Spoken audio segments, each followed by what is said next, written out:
the still of the night, I think of you. She looked at him and knew right there she would always go to him, no matter how afraid, how uncertain, or long and dangerous the road was, she would always go to him. She walked over to him and sat on the bed. He stooped down and removed her shoes, and she sighed with relief. He began to massage her feet. She groaned. Feel good? She nodded because she couldn't speak. His hands were not just rendering relief to her bruised toes, but also spreading warmth and desires all over her body, turning her bones into liquid fire. She couldn't hold herself erect any longer, and she was flat on her back. You are beautiful. She opened her eyes and he leaned forward and kissed her forehead, her eyes, the corners of her mouth. She tried to put her hands around him, but he caught them and kissed them and had them over her head. Then he smiled and kissed her. She strained against him, all caution thrown to the wind. Then his phone began to ring. Ignore it. It might be important. Your mother might need you. He buried his face by the crook of her neck and took a rapt breath as she handed him the phone. Hello? She tried to move out from under him, but he wouldn't let her. Yes, please. Tell Jeremiah to take her home. Stan knew she had to get away from him to get her senses back. This was still a funeral, and this should not be happening at all. Where was her common sense? If anyone had walked in on them, what would she have done? She tried to get away from him again, but he was holding her very firmly. She smiled as an idea came to her. She leaned forward and kissed his cheeks. He groaned into the phone. She's here with me. He gasped again and loosened his hold as she scrambled away from him. Okay, Uche, I'll call you back. When she heard Uche's name, she stopped. He caught her and flipped on her back. That was Uche. They are leaving. Oh my goodness, we have stayed too long, I have to go. Too late, they are already gone. I still have to go, my mom would be left all alone. Do you really think they will leave your mom all alone? Jeremiah has driven her home, and she knows I'll bring you home later. All this without my consent? You were busy making me ache to think constructively. He smiled and relaxed on her. Stanley, she called softly. I don't think I'm ready for this. Ready for what? You know what? I am not a mind reader, love. You are going to have to spell it out for me. I am not yet ready to have sex with you. I know that already, but everything is not about sex, love. Let me just hold you and hear your heartbeat. He was already laying on her, so he placed his head on her chest. This should have been a difficult position to cuddle. He was so much bigger than her. His weight should be crushing her, but she could hardly feel it. All she could feel was the heat of his hard male body on hers. She loved every bit of it. Tentatively, she ran her fingers through his hair, and he groaned. The sound he made seemed to incense her more, and she began to gently massage his scalp, his ears. It didn't seem possible, but he burrowed more into her body. So he lay there, his head resting on her chest, while her fingers slowly sent him to heaven. She had the softest body he had ever touched.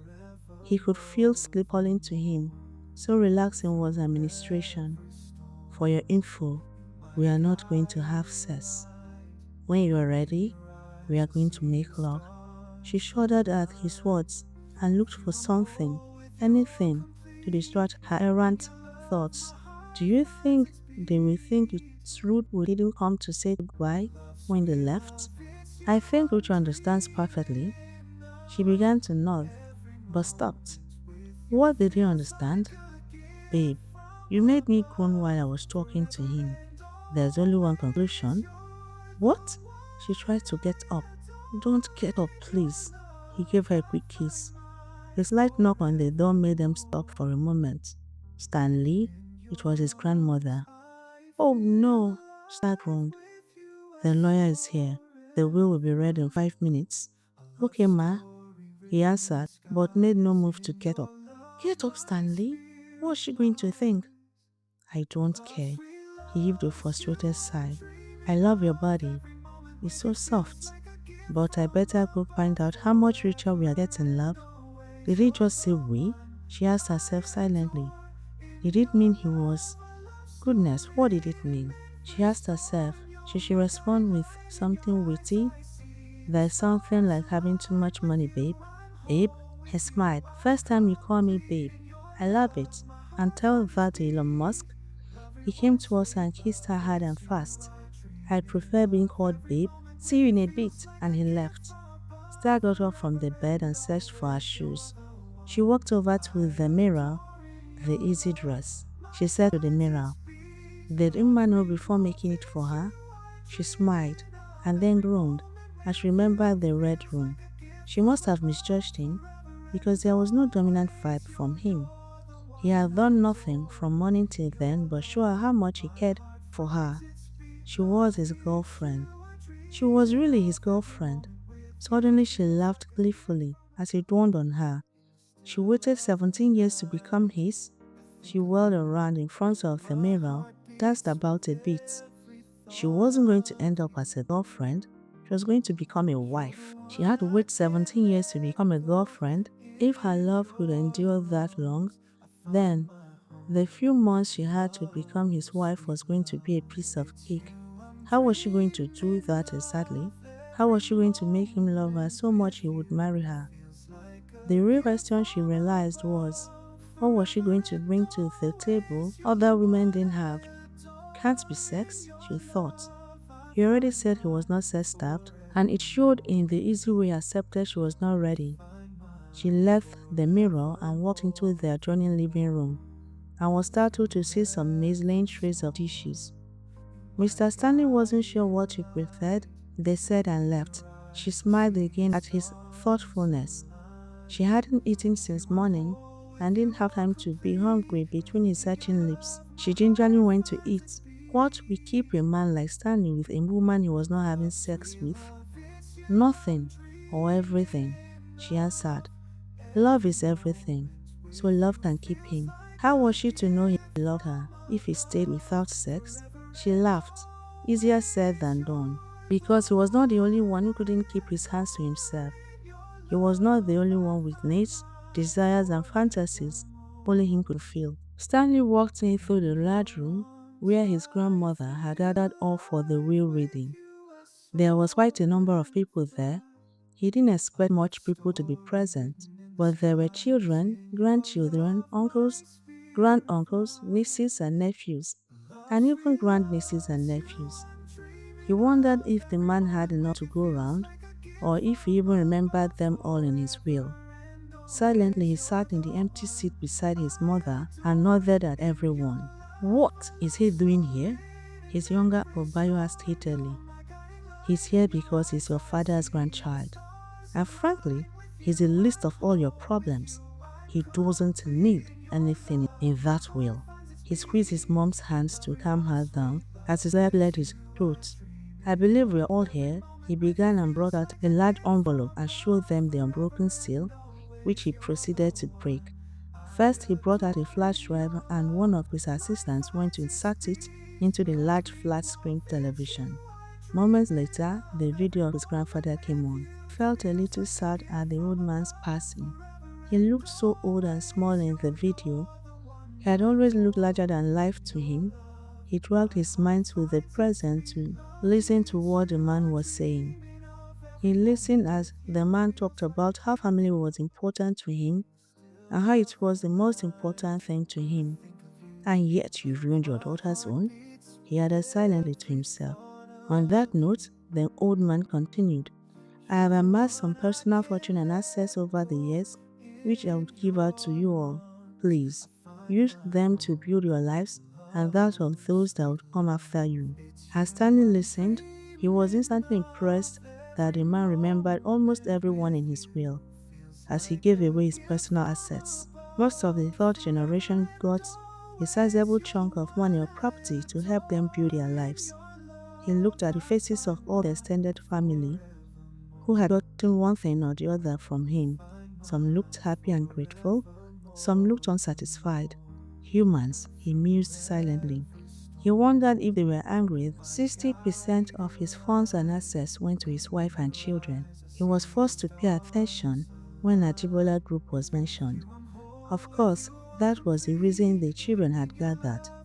Who among the children would succeed the king and rule the empire? He looked at the faces of his uncles and chuckled silently. If the old man had an iota of sense, he would hand over the reins to his daughter.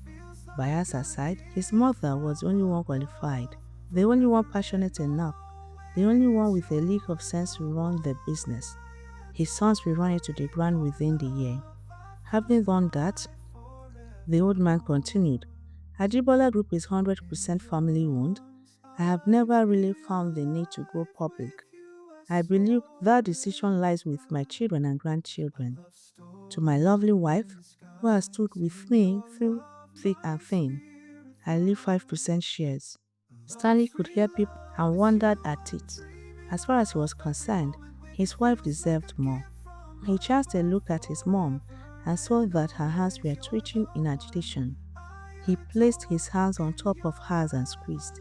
She looked up and smiled at him, squeezing back and trying to calm down. To the apple of my eyes, the Amazon, my princess, I leave a 15% share. He had his mother gasp with unbelief. The murmurs grew a little louder, and he saw his uncles exchange glances and looked at her mother mockingly. Stanley was shocked, but he added pressure to his squeeze as he tried to calm his mother down. Then he silently sighed in sadness, not just for his mom, but for his grandfather, whose legacy would end within a year of his demise. To my first son, Larry, I give another 15%. What is that supposed to mean? Larry stood up. What nonsense! Bayo? He thinks Bayo is more capable? Sit down, Larry, let him finish. His mother said to him, and Larry sat down, fuming. Okay, this was getting interesting, Stanley thought. He glanced at his mother and saw the amazement on her face. To my second son, Bayo, I give 15%. At that point, Larry was on his feet again. He can't be serious. Are you sure he knew what he was doing? What was he thinking? That he could pieces the whole shares like that and expect the company to run without contentions and conflicts? Why don't you calm down and find out? His mother said to him. Stanley was actually on the same page with Larry on this. The company was already 50% owned by immediate family. What was going to happen to the other 50%? Was this his way of ensuring his children worked together? Could be a genius idea or a recipe for family war, he thought. I know my decision would sound ludicrous to my family, but next to my family, Ajibola Group is the only other thing I've ever loved. I've always had one vision of Ajibola Group, that it transcends generation. I want as many generations from now on to see, lead, and to know Ajibola Group. I want to see each generation add to it, expand it, build upon it, and make it a force to reckon with. I want Ajibola Group to be the infallible, the unmovable, which generations to come will be proud of their ancestors. I want it taught in schools, to be an important part of history. I want my legacy to live forever. Stanley looked around the room. The suspense in the room was electrifying, and he wanted to laugh as he saw everyone sitting on the edge of their chairs. Having considered all this seriously and carefully, I give 50% of Ajibola Group to my first grandson, Stanley Dagogo Silver. A dreadful silence followed afterwards. Everyone stared at him. He was beside himself with shock. Then, as if on cue, pandemonium began. Everyone was talking and shouting at the same time. He could hear Uncle Femi telling them to calm down. There was more, but no one cared. He heard his uncle screaming, and he paid more attention when he realized he was screaming at his mom. You did this! He shouted at Bosse. You bitch! You did this! He suddenly made a knife for Bosse. Stanley stood up and drew his mom behind him, gave his uncle a hard push. You put your hands on me? You bastard! Good for nothing Ogogoro man! He lunged at Stanley, who caught him by the neck and held him against the wall. Stanley held him there, sorely tempted to strangle him to death. You called my mom a bitch again. or attempt to raise your filthy hands on her again, you will not live to tell the story. Release him now, he heard his grandmother shout. He released him instantly. The man fell on the floor coughing. What is wrong with you all? This is the very thing he was afraid of. She looked around the room. Did you not see him try to kill me? Larry complained, still sprawled on the floor. Oh, get off from there and let us watch the video to the end. Everyone calmed down and the lawyer played the video again. Albeit, this inheritance comes with a clause. Stanley, I know your plate is already full and the weight of the responsibility you already carry. So I know you cannot do it alone. You need someone beside you, someone solid and smart, someone who is passionate about you and all that pertains to you, someone who is passionate about seeing you win. Here it comes. Bayo, who had remained unusually quiet, said, You need a wife. What? Stanley muttered. Of your own choosing, of course, the old man added with a laugh. All I ask is that whomever you choose, you should marry her within 3 months of reading this will, or the shares will be redistributed, 20% each to my sons, 10% to my daughter. If you agree to this, you will run the company as MD chairman. If you don't, you will sign the rejection document and the share will be redistributed. And if you don't get married in 3 months after agreeing to, the shares will be redistributed accordingly. Stanley couldn't believe it. He ruined his parents' marriage and he wanted to ruin his or control it from the grave. He heaved a sigh and got to his feet. Everyone was looking at him. He knew they were curious to know what his decision would be. Where is the rejection document? He asked, and everyone gasped. The murmurings began again.